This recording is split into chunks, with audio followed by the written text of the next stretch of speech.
Estamos de volta com o nosso Mais Saudável e hoje a gente está falando sobre a hiperidrose. Muita gente desconhece, né, esse termo e aí suaviza quando eu falo assim, ó, se você transpira excessivamente, se você sua excessivamente, você pode ter a hiperidrose. Quando a gente transpira, realmente é para regular, como eu disse no começo do programa, é para regular a temperatura do nosso corpo com o meio externo? É para isso? Sim, quando a temperatura do nosso corpo ela aumenta, a função do suor é tentar reduzir essa temperatura. Então, a gente vai diminuir essa temperatura através da vasodilatação, que é a dilatação dos vasos, e através da transpiração, que é a evaporação da água, né? O suor ele é basicamente constituído por água, 99% de água. Então, é isso que acontece. Tá, e aí quando a gente fala da hiperidrose, a gente tem aquela sensação e a gente escuta muito, lê, porque esse suor, ele representa, né, ele aparece mais nas mãos, né, nos pés, em lugares que não são normais a gente transpirar. Porque eu tenho um amigo que tem a hiperidrose e ele se sente muito encabulado realmente porque... Doutores, a mão parece uma enxurrada de água, assim, realmente, em qualquer local, em qualquer ambiente que ele esteja, ele fica transpirando demais. E transpirar na mão não é algo tão comum, né? É que assim, Cissa, a gente tem que classificar, existem dois tipos de glândula de suor, né, que nós chamamos de glândula sudorípara. Existem as glândulas sudoríparas écrinas e as apócrinas. Então, as glândulas écrinas que estão relacionadas com a hiperidrose, elas estão localizadas basicamente nas palmas e plantas e axilas. Então, é por isso que tem essa relação. Perfeito. Então, a hiperidrose ela é muito comum em palmas e plantas, axilas, região de testa, né, região de fronte, região supralabial, em cima do busto. É basicamente essas áreas as mais comuns de hiperidrose. Legal. Vamos colocar para o Brasil aí, para todo mundo identificar os locais, gente. Os principais locais da hiperidrose. Como o doutor falou aqui, a gente tem mãos, pés, axilas, rosto, costas e a virilha. 11% na região da cabeça. Então, por exemplo, a cabeça a gente tem aqui, é aquele suor do couro cabeludo? Não necessariamente esse suor do couro cabeludo, porque às vezes a hiperidrose ela pode ser localizada numa região da testa, região em cima do lábio, mas pode ter uma sudorese mais generalizada no couro cabeludo. Isso pode acontecer. Perfeito, porque eu transpiro demais no couro cabeludo, por isso que eu perguntei. Aí a gente tem aqui a região do tórax, 4%. Axila, 18%, que é uma região que o senhor falou aí, que a gente transpira bastante, principalmente quem tem a hiperidrose. As costas, 7%, virilha, 3%, pés aqui, 21%. É engraçado quando a gente fala desse suor nos pés, é quando você fala dessa questão da planta, né? Isso. É tão incomum, né, normalmente a gente vê, eu não conheço pessoas que transpiram nos pés, a não ser as pessoas que sofrem com a hiperidrose. Por que o pé, a gente não transpira com tanta facilidade, doutor?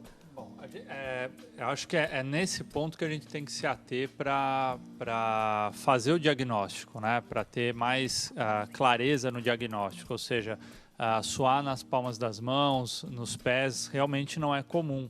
E nesse ponto você consegue diferenciar um suor convencional, né, de um suor com alguma alteração mais significativa. Então, nas plantas dos pés, normalmente a gente está com os pés cobertos, né? Então fica mais difícil da gente diagnosticar e essa área, ela está sempre mais abafada do que as mãos. Então passa a ser mais difícil ter esse diagnóstico. Quando a pessoa termina o dia dela e percebe que tem uma meia mais úmida do que o normal, ela vai entender que teve um suor excessivo aí durante o dia nos pés. Gente, olha que impressionante essa foto. Pode colocar na tela para o Brasil acompanhar? Olha só a palma da mão dessa pessoa. E é realmente assim que fica, né, doutor? Fica extremamente encharcada com esse suor, essa transpiração. E mesmo quando você seca, não adianta. Você seca e volta, você seca e volta. Exatamente. O quadro clínico é basicamente esse mesmo. E isso gera um constrangimento muito grande para o paciente, né? A hiperidrose primária, em região de mãos, né, em região de palmas, ela é muito comum na infância. Então, a gente atende muita criança com essa questão de constrangimento durante a escola, porque está escrevendo e ao mesmo tempo está pingando, molhando o papel. Isso é um quadro bastante pragmático que influencia muito, né, na qualidade de vida do paciente. Aí eu disse para vocês dos pés, né? A gente fala, nossa, eu não vejo muita gente transpirar, né, nos pés. Mas olha só, quem tem a hiperidrose, olha só como esse pé, por exemplo, tá úmido. E também a mesma coisa, não adianta secar. Você seca e a água e o suor aparece novamente.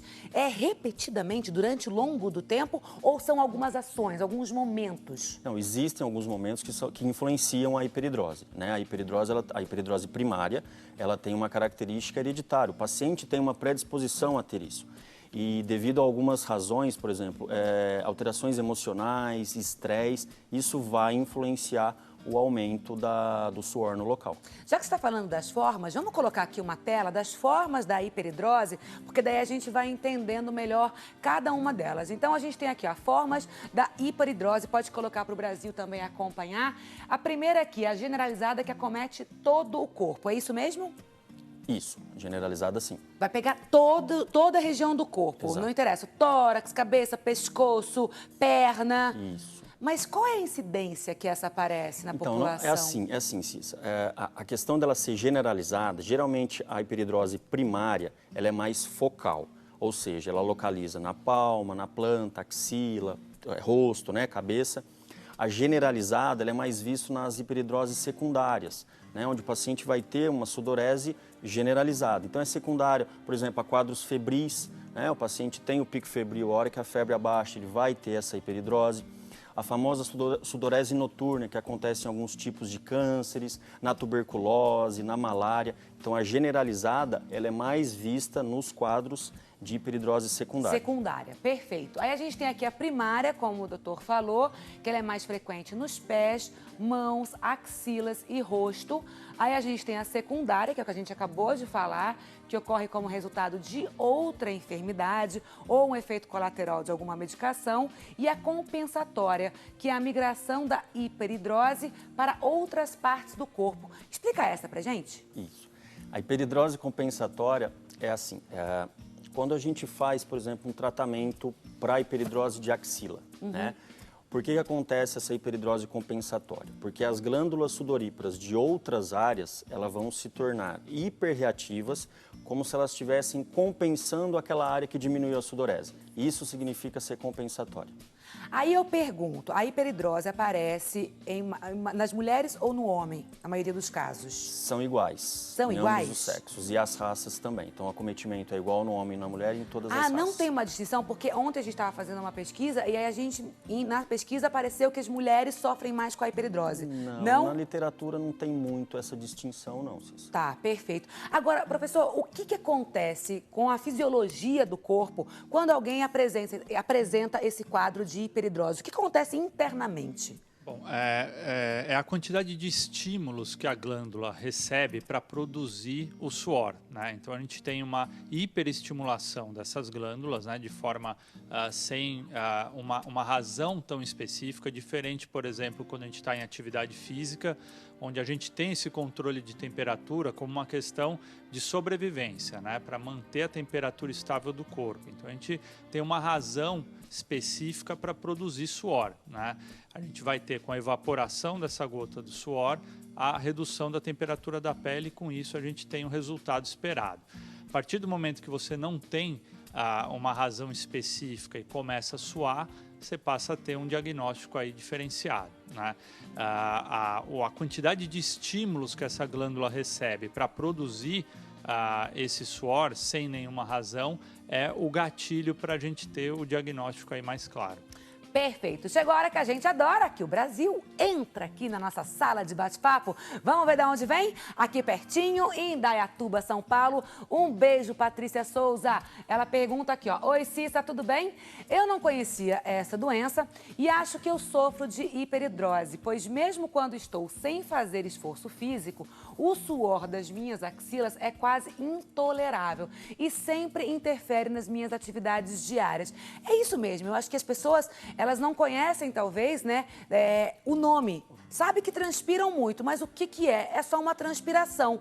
E aqui no caso da Patrícia, ela se identifica com o que a gente está conversando. Então, esse suor excessivo na axila pode ser um diagnóstico de hiperidrose? Pode. Existem alguns critérios, né, que em alguns textos dermatológicos, em algumas literaturas, eles classificam, eles nos dão essa base para a gente chegar a um diagnóstico, né? Então, essa questão é super importante da localização, né? A sudorese focal, a sudorese localizada, atrapalhando o dia a dia nela. Isso é fundamental. A hiperidrose, ela geralmente atrapalha o cotidiano da pessoa. Isso é um dos critérios super importantes para nós fecharmos o diagnóstico. Perfeito. Professor, vem aqui, me acompanha no plasma, que a gente tem uma tela aqui de como que a gente transpira, como que a gente sua. E você também, tá, Fê? Pode ir falando daqui, ó. Como ocorre a transpiração. Aí essa fotinho que tá aqui, ó, que vai entrar na sua tela, aí da sua TV, eu não entendo nada, é totalmente com vocês. Vamos explicando aqui. Primeiro a gente tem essa terminação do sistema nervoso simpático que estimula as glândulas sudoríparas, é isso? Exato. Vem também, Fê. Vem aqui.